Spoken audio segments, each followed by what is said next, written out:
എന്തിനാണ് എന്നെ ഇങ്ങനെ പരീക്ഷിച്ചുകൊണ്ടിരിക്കുന്നത്? എന്റെ ആദിശേഷൻ അവിടെ ബോധമില്ലാതെ കിടക്കുകയാണ്. അവന് ഞാൻ ആരാണ്, എന്റെ ശരിയായ കഥ എന്താണെന്ന് പോലും അറിയില്ല. അത്രയ്ക്ക് പാവമാണ് അവൻ. ഞാൻ നാഗലോകത്തുള്ളവളാണെന്ന് പോലും അവൻ അറിയില്ല. നാഗലോകത്തെ ഒരു ശക്തിയും അവനില്ല. ഏതോ ഒരു ദുഷ്ടശക്തി അവനെ അപായപ്പെടുത്തിക്കൊണ്ടിരിക്കുകയാണ്. ആ ശക്തിയെ തടയാൻ ശ്രമിക്കാതെ നീ ഇവിടെ മൗനം പാലിച്ചിരിക്കുകയാണോ? ന്യായമാണോ ഇത്? പറയൂ, ഇത് ന്യായമാണോ? എന്റെ ജീവിതത്തിൽ ഒരു തവണ പോലും ആരെയും ഞാൻ ദ്രോഹിച്ചിട്ടില്ല, ആരെയും വേദനിപ്പിച്ചിട്ടില്ല, അങ്ങനെ ചിന്തിച്ചിട്ടുമില്ല. എപ്പോഴും എല്ലാവർക്കും നല്ലത് മാത്രം വരണമെന്ന് ഞാൻ ആഗ്രഹിച്ചിട്ടുള്ളൂ. നീ എനിക്ക് ഒരുപാട് ശക്തികൾ തന്നിട്ടുണ്ടാകും, പക്ഷെ അതൊന്നും ഒരിക്കലും ദുരുപയോഗം ചെയ്യാൻ ഞാൻ ഇതുവരെ ശ്രമിച്ചിട്ടേ ഇല്ല. ആ ശക്തികളൊക്കെ ഓരോരുത്തരുടെയും നന്മയ്ക്കായി മാത്രമാണ് ഞാൻ ഉപയോഗിച്ചിട്ടുള്ളത്. എന്നിട്ടും നീ എന്താണ് എന്നോട് ഇങ്ങനെ കാണിക്കുന്നത്? മുമ്പൊരിക്കൽ എന്റെ ആദിശേഷനെ നഷ്ടപ്പെട്ട് വളരെയധികം വേദനിച്ചിട്ടുണ്ട് ഞാൻ. പക്ഷെ എന്റെ മുൻജന്മ പുണ്യം പോലെ അവൻ വീണ്ടും എനിക്ക് വേണ്ടി ജന്മമെടുത്തു. വീണ്ടും അവനെ എനിക്ക് ലഭിക്കുമെന്ന് ഉറപ്പായപ്പോ നീ ഇങ്ങനെയൊക്കെയാണല്ലോ കാണിക്കുന്നത്. ഇത് ശരിയാണോ?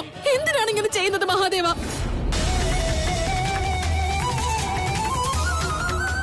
ഇല്ല, എന്റെ ആദിശേഷനെ ആര് തന്നെ തട്ടിയെടുക്കാൻ ശ്രമിച്ചാലും ഞാൻ അവരെ വെറുതെ വിടില്ല.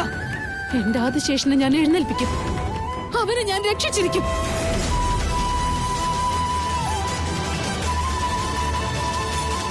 മഹാദേവ, അങ്ങൊരു ശാന്ത സ്വരൂപനാണ്.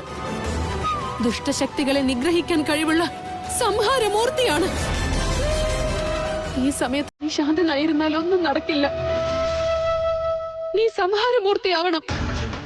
എന്റെ ആദിശേഷനെ രക്ഷിച്ചേ പറ്റും. എന്റെ ആദിശേഷനെ രക്ഷിക്കണം മഹാദേവ, രക്ഷിക്കണം.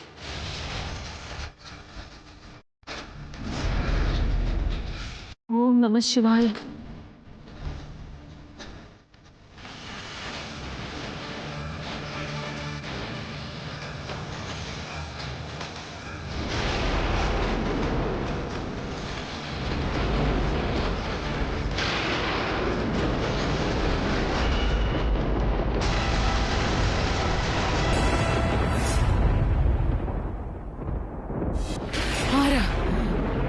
ആരാണത്? എന്റെ പൂജയ്ക്ക് വിഘ്നമുണ്ടാക്കാനാണോ വന്നത്? ആരാണത്?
അവിടെ നിൽക്കുക. നീ ഇവിടെ എന്തിനാണ് വന്നതെന്ന് എനിക്കറിയില്ല. നിന്റെ ഉദ്ദേശം എന്താണെന്ന് പോലും എനിക്കറിയില്ല. പക്ഷെ നീ കാരണം എന്റെ ആദിശേഷന്റെ ജീവൻ അപകടമുണ്ടെന്ന് മാത്രം എനിക്കറിയാം. എന്തിനാണ് നീ ഇങ്ങനെയൊക്കെ ചെയ്യുന്നത്? ഞാൻ നിനക്ക് എന്ത് ദ്രോഹമാണ് ചെയ്തത്? നീ എന്റെ കുലത്തിലുള്ളവളായിട്ടും എന്നെ ഉപദ്രവിച്ചുകൊണ്ടിരിക്കുകയാണ്. എന്തിന്? നിനക്കതിനുള്ള ഉത്തരം തരേണ്ട ആവശ്യം എനിക്കില്ല. ഞാൻ ചെയ്തുകൊണ്ടിരിക്കുന്ന ജോലിക്ക് ആരൊക്കെ തടസ്സം നിന്നാലും അവരുടെ മേൽ പക വീട്ടാതെ ഞാൻ പോകില്ല. ഞാൻ വെറുതെ വിടുകയുമില്ല. നീ എന്ത് കാര്യം ചെയ്യാനാണ് വന്നതെന്ന് എനിക്കറിയില്ല, അറിയേണ്ട ആവശ്യവുമില്ല. ഞാൻ നടത്തുന്ന പൂജയ്ക്ക് വിഘ്നം നിൽക്കരുത്. നിന്റെ ഒരു പൂജയ്ക്കും ഇവിടെ ഇപ്പൊ യാതൊരു സ്ഥാനവുമില്ല. നോക്ക്, എനിക്ക് നീയുമായിട്ട് വഴക്കിടാൻ താല്പര്യവുമില്ല, അതിനുള്ള സമയവുമില്ല. എന്റെ ആദിശേഷൻ അപകടത്തിലാണുള്ളത്. അവന്റെ ജീവന് തന്നെ ആപത്താണ്. എനിക്ക് അവനെ രക്ഷിച്ചേ പറ്റൂ. ദയവ് ചെയ്ത് ഇവിടെ നിന്ന് പോകൂ. മഹാദേവ, ഇവൾ എന്താണ് ഞാൻ പറയുന്നത് അനുസരിക്കാത്തത്? അങ്ങ് തന്നെ ഒരു വഴി പറഞ്ഞു തന്നാണ്.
ഈ അമൃതയുടെ പകയ്ക്കു മുന്നിൽ ആരുമില്ല. എന്റെ വാശിക്ക് എതിര് നിൽക്കാനായി ആരും തന്നെ ഈ പ്രപഞ്ചത്തിലില്ല.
പരമേശ്വര,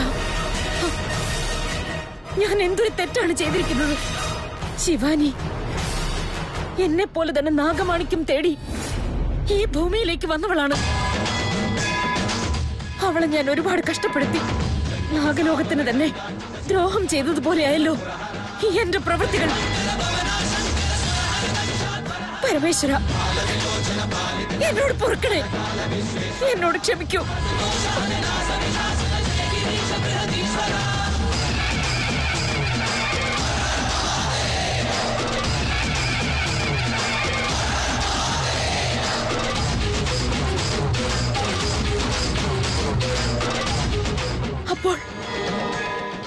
കാലഗർഭത്തിൽ ബന്ധിച്ചിരിക്കുന്നത് ആദിശേഷനെയാണ്. ഛെ, എന്ത് തെറ്റാണ് ഞാൻ ചെയ്തത്? ഇപ്പോൾ ആദിശേഷൻ വലിയൊരു അപകടത്തിലാണ്. ശിവാനി, വേണ്ട. ഇപ്പോൾ ഞാൻ ശിവാനിയെ ഉണർത്തിയാൽ അവൾ എന്നോട് പോരിടാൻ വരും. ഞാൻ എന്തു തന്നെ പറഞ്ഞാലും അവൾ എന്റെ വാക്കുകൾ വിശ്വസിക്കുകയില്ല. അപ്പോൾ ആദിശേഷനെ രക്ഷിക്കുവാൻ എനിക്ക് സാധിക്കില്ല. ആദിശേഷൻ കാലഗർഭത്തിൽ ബന്ധനസ്ഥനാകും. ഇല്ല, ആദ്യം ഞാൻ പോയി അവനെ രക്ഷിച്ചേ പറ്റൂ. അവന്റെ ആത്മാവും അവന്റെ ദേഹവും വെവ്വേറെയാകാൻ ഞാൻ സമ്മതിക്കില്ല. പരമേശ്വര,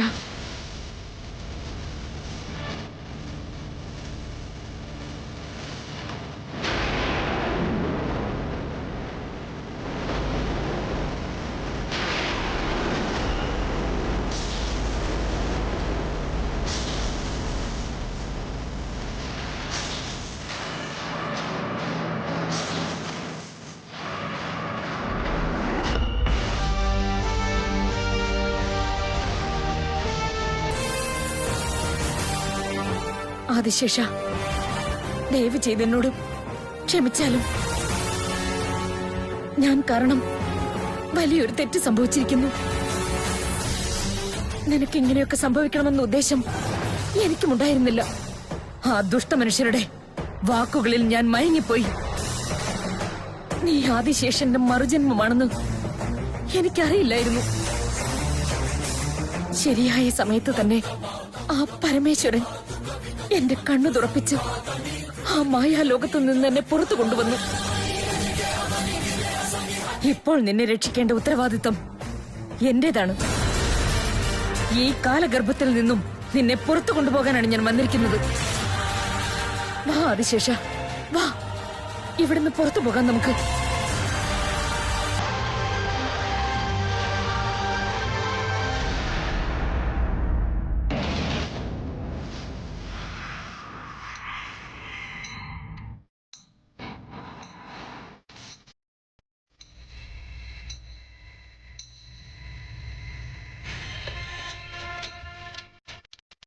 എന്റെ ആദിശേഷന് തീർച്ചയായും കൊടുത്തേ പറ്റൂ.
ത്രിവിക്രം, ത്രിവിക്രം, ഇതാ ത്രിവിക്രം.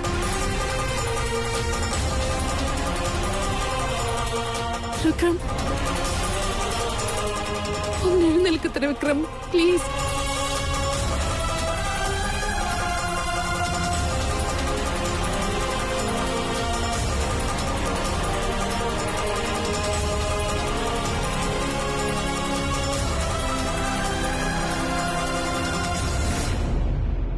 ത്രിവിക്രം, കണ്ണു തുറക്ക് ത്രിവിക്രം. ത്രിവിക്രം, എന്താ ചെയ്യുന്നു? മഹാദേവ, ദയവ് ചെയ്ത് എന്റെ ത്രിവിക്രമനെ ഒന്ന് എഴുന്നേൽപ്പിക്കണം.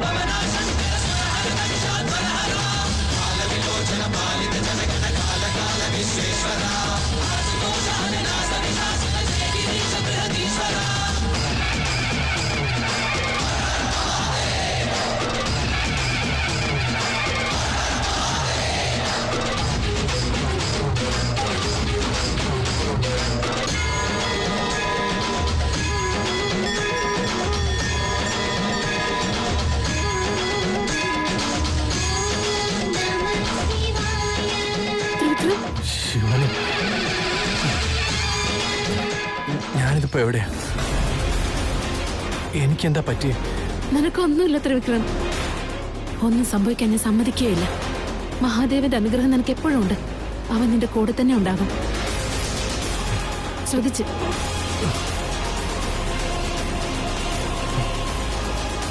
താനിത് എന്തൊക്കെയാ പറയുന്നത് ശിവാനി? നിനക്ക് സംഭവിക്കാനിരുന്ന വലിയൊരു അപകടത്തിൽ നിന്ന് രക്ഷപ്പെട്ടെന്നാ പറഞ്ഞു. അപകടത്തിന്നോ?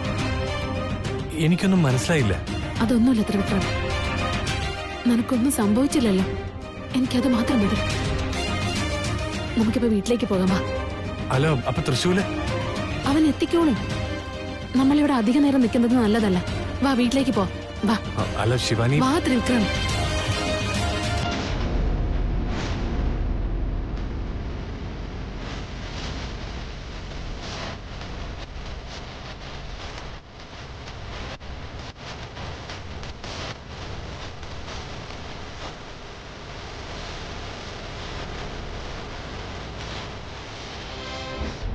അച്ഛാ,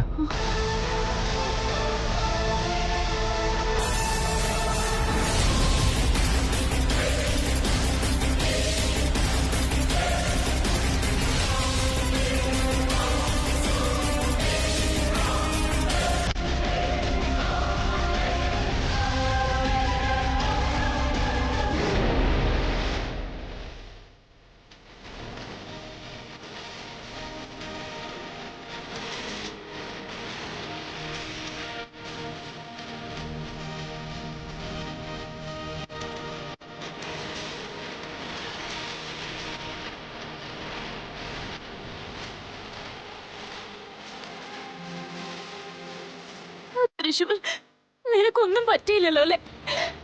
ഇതുവരെ എവിടെയായിരുന്നു മോനെ? എവിടേക്കെങ്കിലും പോകുമ്പോ പറഞ്ഞിട്ട് പോയിക്കൂടെ? വെറുതെ എല്ലാരും വിഷമിപ്പിക്കാൻ. എവിടെയായിരുന്നു മോനെ നീ?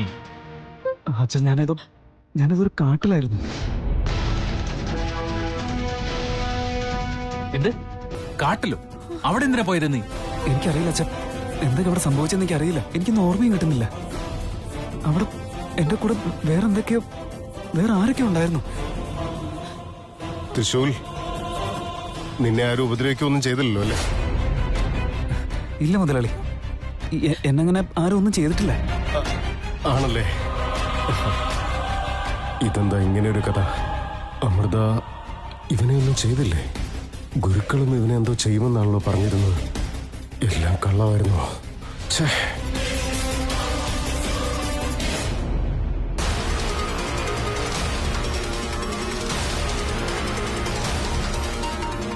തൃശ്ശൂൽ, എടാ നീ ഇത് എവിടെയായിരുന്നു? നിന്റെ ബൈക്കാണെങ്കിൽ കാട്ടിലിരിക്കുന്നു. അവിടെ എന്തിനാ നീ പോയേ? ഞാനെല്ലാം ഓർക്കാൻ ശ്രമിക്കുന്നുണ്ട് കൊച്ചു മുതലാളി, പക്ഷെ എനിക്ക് ഒന്നും ഓർമ്മ കിട്ടുന്നില്ല. എന്തോ എല്ലാം മറന്നുപോയില്ല.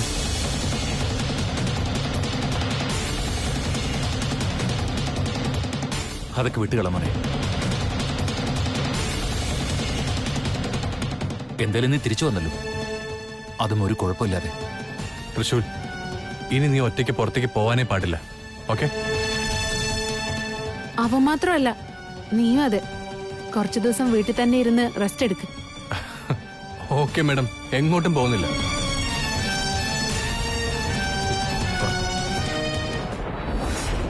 ഗുരുക്കളെ, നമ്മുടെ പ്ലാനിംഗ് ഒക്കെ വെറുതെ ആയിപ്പോയി. എന്തു പറ്റി ദിഗ്വിജയ? തൃശൂൽ മരിച്ചില്ല, അവൻ വീട്ടിൽ തിരിച്ചു വന്നു. അത് അസാധ്യമാണ്. അവനെ തിരിച്ചു വരാൻ പറ്റാത്തിടത്തേക്ക് പറഞ്ഞു വിട്ടു കഴിഞ്ഞു. നിങ്ങൾ അവനെ എവിടേക്കാണ് വിട്ടിരിക്കുന്നതെന്നുള്ള കാര്യം എനിക്കറിയില്ല, പക്ഷെ അവൻ വീട്ടിൽ തിരിച്ചു വന്നെന്നുള്ളത് സത്യം. ഞാനിപ്പോ കണ്ടിട്ടാ വരുന്നേ. അവനോട് നേരിട്ട് സംസാരിക്കുകയും ചെയ്തു.